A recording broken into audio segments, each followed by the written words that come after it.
नमस्कार बच्चों, मेरे YouTube channel Gyanvardhan by Rita Yadav में आप सभी का हार्दिक अभिनंदन है। बच्चों, आज हम एनसीईआरटी की पुस्तक रुचिरा द्वितीय भाग के पंचम पाठ पंडिता रमाबाई के अभ्यास प्रश्नों पर चर्चा करेंगे।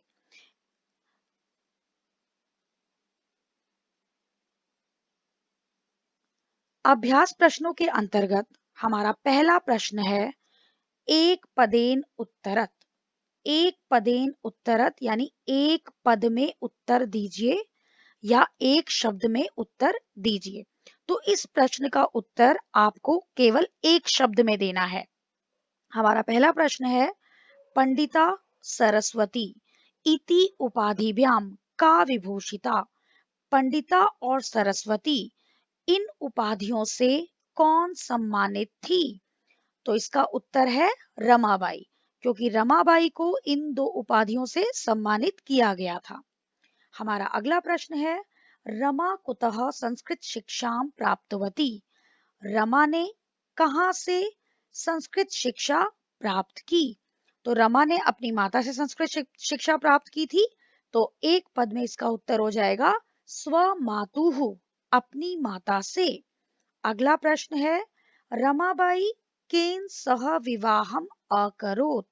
रमा ने किसके साथ विवाह किया? विपिन बिहारी दासेन। रमाबाई ने विपिन बिहारी दास के साथ विवाह किया था।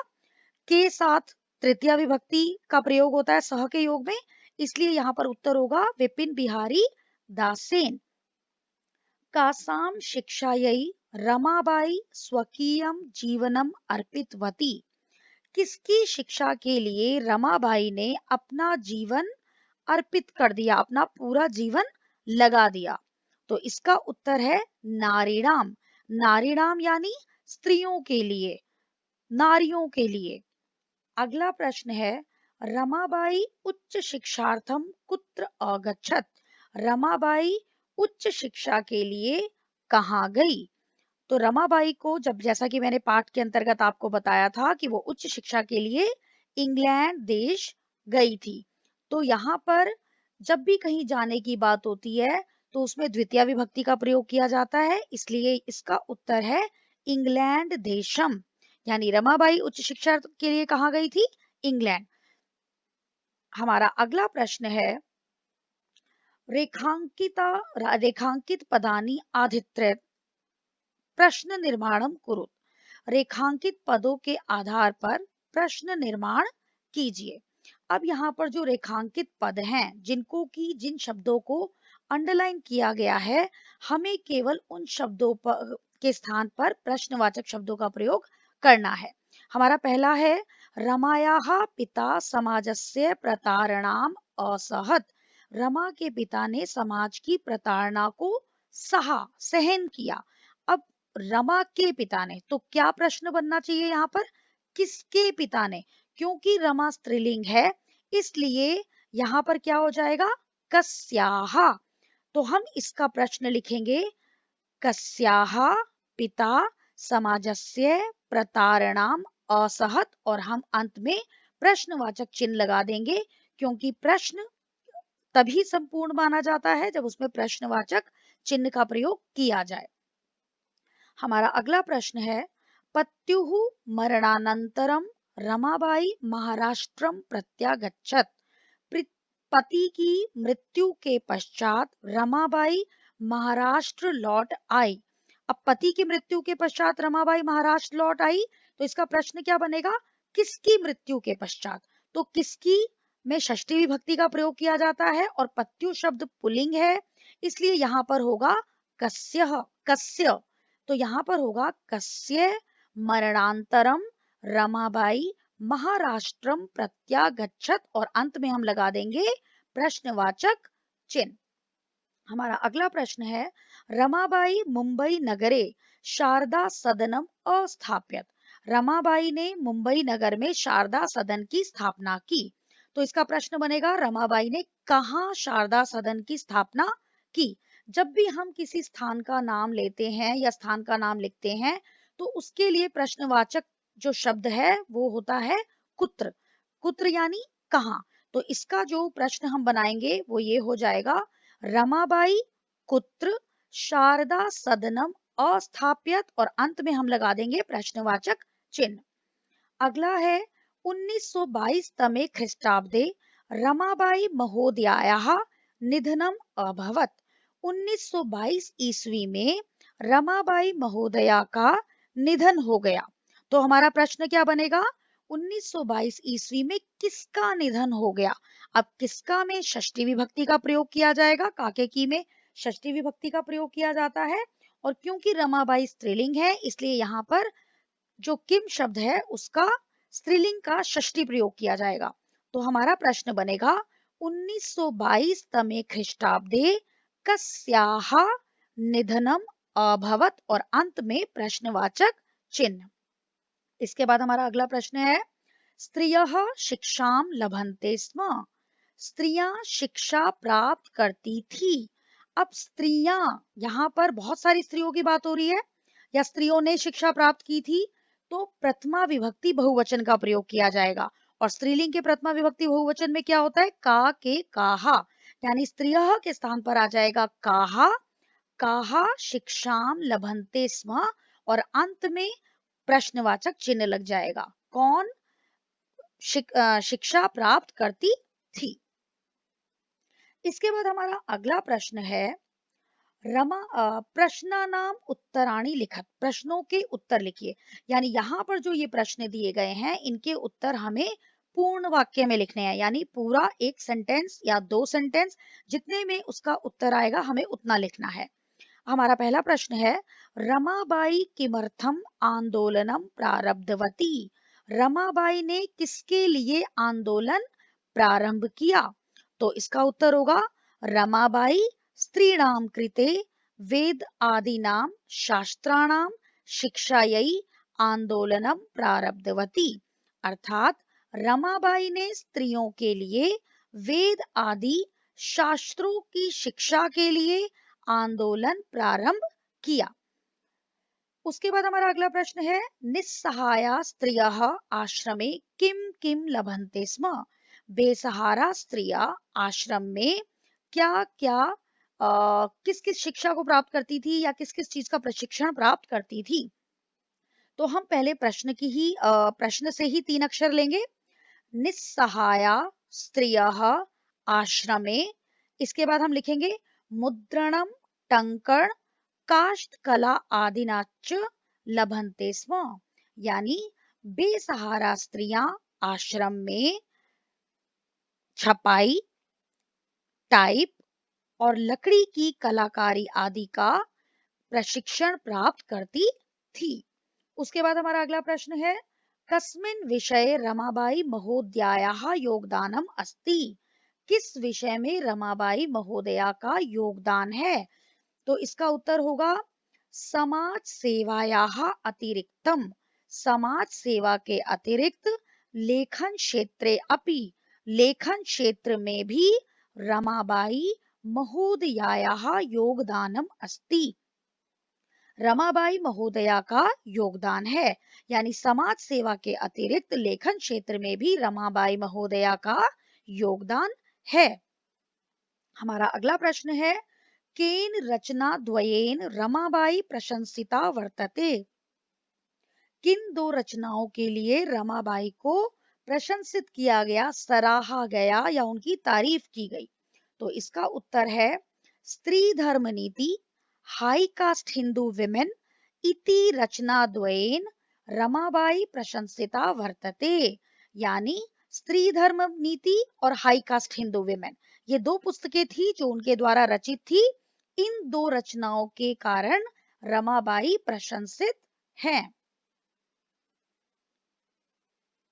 हमारा अगला प्रश्न है, अधोलिखितानां पदानां निर्देशानुसारम पद परिचयम लिखत। जो हमें नीचे पद लिखे गए हैं उनको निर्देश के अनुसार उसका पद परिचय कीजिए। पद परिचय का मतलब क्या होता है कि शब्द का परिचय, शब्द के अंदर कौन सा लिंग है, कौन सा वचन है, कौन सी विभक्ति है, उसका मूल शब्द क्या है। पद परिचय का अर्थ यह होता है। तो हमें इन शब्दों का पद परिचय करना है और यहाँ पर हमें बता दिया गया है कि हमें शब्द परिचय के अंतर्गत क्या-क्या चीजें बतानी है। जैसे यहाँ पर हमें पद दिए गए हैं और हमें उन पदों का मूल शब्द बताना है, हमें उनका लिंग बताना है, हमें उनकी विभक्ति बतानी है और हमें उनका वचन बताना है। तो हमारा पहला प्रश्न है, पहला जो पद परिचय हमें करना है वह है वेदानाम। अब वेदानाम में वेद शब्द है। वेद जो है वो इसका मूल शब्द है और वेद की एंडिंग किससे हो रही है? अ से। तो ये क्या है? अकारांत पुल्लिंग। अकारांत पुल्लिंग और वेदा नाम, नाम जो है वो षष्ठी के बहुवचन में आता है किसी भी पुल्लिंग शब्द में। तो यहाँ पर षष्ठी विभक्ति बहुवचन। तो वेदा नाम का पद परिचय हो जाएगा वेद शब्द, अकारांत पुल्लिंग शब्द, षष्ठी विभक्ति बहुवचन। अगला है पिता। पिता का जो मूल शब्द होता है वह होता है पितृ, ऋकारांत पुल्लिंग शब्द। क्योंकि री से इसका एंड हो रहा है, री से इसका अंत हो रहा है, इसलिए ये होगा ऋकारांत पुल्लिंग शब्द। और पिता जो है ये प्रथमा विभक्ति एक वचन है। उसके बाद अगला है शिक्षायै। इसका जो मूल शब्द है वो है शिक्षा और शिक्षा का अंत किससे हो रहा है? आ से। इसलिए ये इसका मूल शब्द शिक्षा और इसमें लिंग कौन सा हो जाएगा? आकारांत स्त्रीलिंग, क्योंकि इसका अंत किससे हो रहा है? आ से। और कन्या, कन्ये, कन्याहा तो प्रथमा बहुवचन। कन्याहा में कन्या शब्द, आकारांत स्त्रीलिंग, प्रथमा विभक्ति बहुवचन। अगला है नारीणाम। जैसे मैंने अभी आपको बताया था वेदा नाम पुल्लिंग में नाम था और स्त्रीलिंग में राम हो गया। तो नारी नाम में मूल शब्द क्या है? नारी। और नारी का अंत किससे हो रहा है? बड़ी ई से। तो यानी ये क्या हो गया? ईकारांत स्त्रीलिंग शब्द। नारी इसका मूल शब्द हो गया और ईकारांत स्त्रीलिंग इसका लिंग हो गया। और इसमें कौन सी विभक्ति है? षष्ठी बहुवचन, क्योंकि नाम राम षष्ठी बहुवचन में ही आते हैं। अगला है मनोरमया। अब मनोरमया में मूल शब्द जो है वो है मनोरमा और मनोरमा का अंत किससे हो रहा है? आ से। इसलिए इसमें लिंग कौन सा हो जाएगा? आकारांत स्त्रीलिंग। और जैसे हम करते हैं लता लते लता, लताम लते लता, लतया लताभ्याम लता भी। तो लतया उसी प्रकार मनोरमया, यहाँ पर क्या विभक्ति हो जाएगी? तृतीया विभक्ति एक वचन। मनोरमा मूल शब्द और आकारांत स्त्रीलिंग, तृतीया विभक्ति एक वचन। हमारा अगला प्रश्न है, ये जो थे ये हमारे सारे संज्ञा शब्द थे और अब जो हमारा अगला है ये भी पद परिचय है, लेकिन ये क्या है? ये सारी क्रियाएं हैं। अधोलिखिता नाम धातु नाम लकारम पुरुषम वचन वचनच्च लिखत। यानी जो नीचे हमें धातुएं दी गई हैं हमें उसका लकार बताना है, पुरुष बताना है और वचन बताना है। अब यहाँ पर पहला शब्द है आसीत। आसीत में जो धातु होती है वो होती है अस और आसीत पास्ट टेंस में यूज होता है, इसलिए इसमें पास्ट टेंस के लिए कौन सा लकार होता है? लंग लकार। भूतकाल के लिए लंग लकार का प्रयोग किया जाता है। अस धातु लंग लकार और प्रथम पुरुष एक वचन, क्योंकि यहाँ पर प्रथम पुरुष एक वचन है आसीत में। अगला है कुर्वंती। कुर्वंती का जो धातु है वो होती है क्री। क्री धातु होती है और ये प्रेजेंट टेंस है, वर्तमान काल है, तो इसमें लट लकार और ये प्रथम पुरुष का बहुवचन होता है। करोति कुरुतः कुर्वन्ति तो प्रथम पुरुष बहुवचन। अगला है आगच्छत। आगच्छत जो है इसमें आ उपसर्ग है और गम धातु है। आ उपसर्ग गम अगर अगच्छत होता तो अगच्छत में सीधा हम सिर्फ गम धातु और लंग लकार कहते, लेकिन यहाँ पर आगच्छत है यानी आया। तो आ उपसर्ग गम धातु लंग लकार, यहाँ पर भी भूतकाल है, प्रथम पुरुष एक वचन। इसी प्रकार निवसंती। निवसंती में नी उपसर्ग है और वस धातु है और अंति जो है वो आता है लट लकार में, प्रेजेंट टेंस में। तो इसका हमारा क्या हो जाएगा पद परिचय? नी उपसर्ग वस धातु लट लकार प्रथम पुरुष और बहुवचन, क्योंकि अंति लग गया। निवसति, निवसतः, निवसंती। अगला है गमिष्यति। गमिष्यति में गम धातु है और ईष्यति लगता है लिट लकार में। तो गम धातु लृट लकार प्रथम पुरुष एक वचन, क्योंकि इसका जो रूप बनता है गमिष्यति, गमिष्यतः, गमिष्यन्ति। गम धातु लृट लकार प्रथम पुरुष एक वचन। अगला है अकरोत। अ जब आगे लग जाता है तो यह भूतकाल का प्रतीक होता है। तो अकरोत में जो मूल धातु है वो है क्री, और ये भूतकाल है, इसलिए यहाँ पर हो गया लंग लकार प्रथम पुरुष एक वचन। तो इस प्रकार ये हमारी क्रियाओं का पद परिचय है। हमारा अगला प्रश्न है अधोलिखितानि वाक्यानि घटना क्रमानुसारम लिखत, यानी जो ये वाक्य हमें दिए गए हैं इन्हें हमें घटना क्रम के अनुसार लिखना है। अर्थात हमें ये बताना है कि कौन सी घटना पहले हुई या कौन सी बात पहले हुई। जैसा कि हमने पंडिता रमाबाई पाठ के अंतर्गत रमाबाई के विषय में बहुत सारी बातों को पढ़ा था, तो हमें इन वाक्यों को उसी क्रम में लगाना है जिस क्रम में हमने पाठ को पढ़ा था। जैसे यहाँ पर पहली लाइन का जो अर्थ है पहले वाक्य का, रमाबाई महोदया विपिन बिहारी दासेन सह विवाह अभवत, यानी रमाबाई महोदया का विपिन बिहारी दास के साथ विवाह हुआ।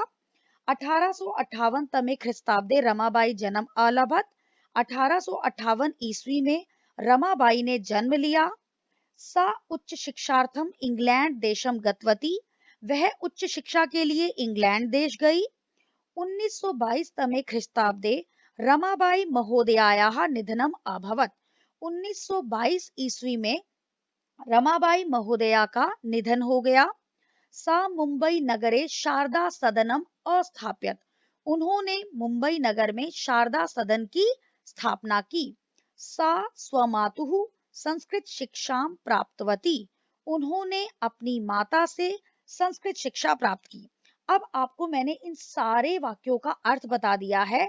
अर्थ के आधार पर हमें इन्हें क्रम में लगाना है कि पहली घटना कौन सी हुई।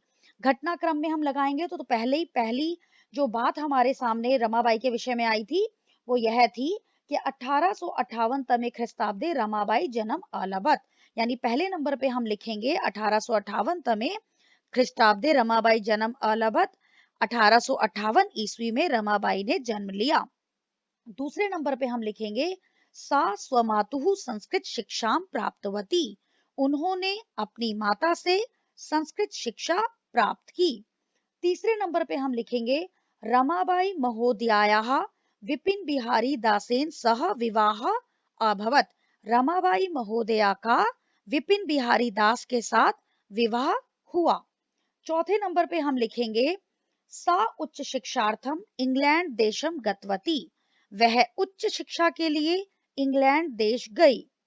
पांचवें नंबर पे हम लिखेंगे सा मुंबई नगरे शारदा सदनम अस्थाप्यत, उन्होंने मुंबई नगर में शारदा सदन की स्थापना की। और अंत में हम लिखेंगे 1922 तमे ख्रिस्टाब्दे रमाबाई महोदयायाः निधनम अभवत, 1922 ईस्वी में रमाबाई महोदया का निधन हो गया।